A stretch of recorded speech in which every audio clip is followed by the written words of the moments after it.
You want to join the WWE? You got no chance in hell.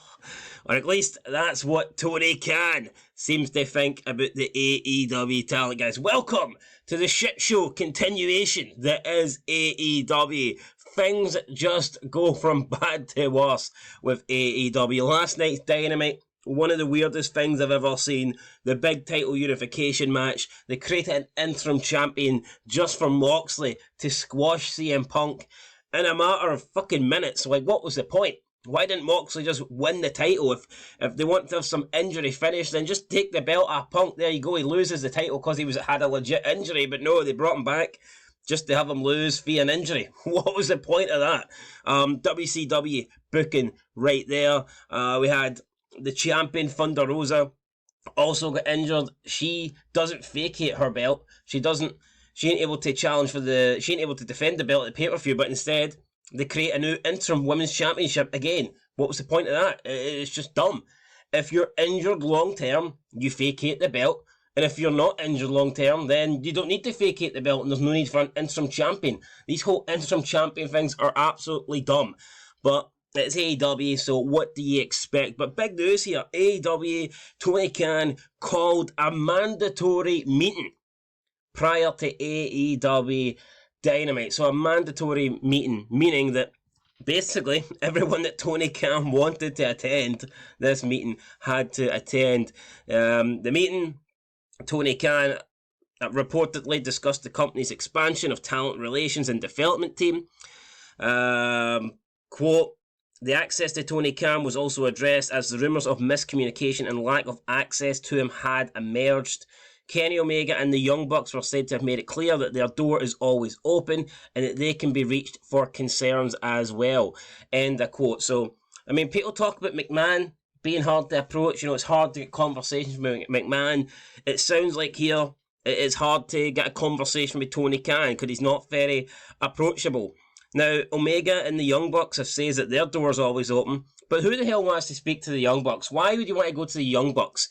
They can just nail their door shut forever. The Young Bucks are just guys that they flips and hit super kicks. The fact that they were even given the whole, talent relations, the head chief, whatever title they were given at the start, you just knew this company was going to fail. You look at some of the people, like they've got JR, they've got Jake the Snake, you know, guys that have actually been there. I mean, JR has done all that sort of stuff in WWE.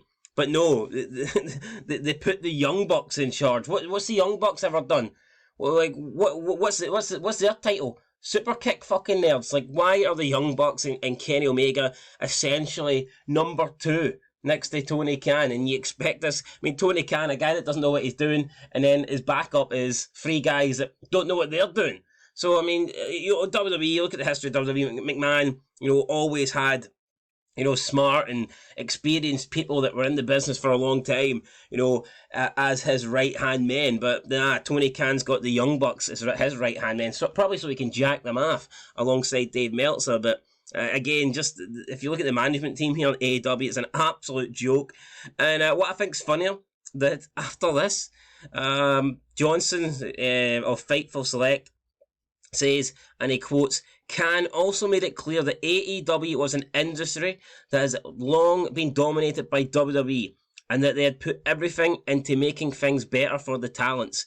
Khan also stated that right before the meeting took place, AEW's Mega Pare, the chief legal officer for the company, who is effectively the number 2 in the promotions, sent an email to WWE Nick Khan and Stephanie McMahon warning them not to tamper with his talent. So there you go. You're not allowed to touch my talent. You're not allowed to reach out and speak out to my talent. You're not allowed to communicate with my talent. I find that rich, considering that like 50% of the AEW is former WWE guys. I mean, how hypocritical, how pathetic can you get? How how insecure is Tony Khan? Like, basically sending an email to Stephanie saying, stay away from my talents. Mate, your company sucks, and honestly, I'm surprised Cody Rhodes is like the only big name person to go back to WWE. I don't know, maybe Jericho and guys like that feel like they're in too deep in AEW, but I mean, Cody Rhodes, he woke up, he smelled the coffee. He even says that when he was leaving that he felt it was time to go for the big one, aka the WWE title. I mean, Cody Rhodes didn't even want the AEW World title. Sure, he had that whole story with MJF that he lost, he'd never be able to challenge for it. The AEW World title's worthless. Cody Rhodes knows this. He went back to the big time. He went back to the WWE, and I'm just surprised that more people haven't. But I think more people will. AEW is on a downward spiral. It's in the worst state that it's ever been. And, Tony Khan, I don't know, what next? Are they going to sue the WWE because they're interested? WWE interested in signing fucking, getting back Christian? Oh, Tony Khan wants to sue the companies. Tony Khan takes WWE to court. I mean, are you serious? Maybe if you were putting on good shows and the talents actually enjoyed working there, then maybe they wouldn't be looking to leave and go to the WWE. But I mean, it is what it is, guys. Tony Khan here having an absolute meltdown, and yeah, the state of AEW is just embarrassing. So major meeting, Khan under pressure, AEW under pressure.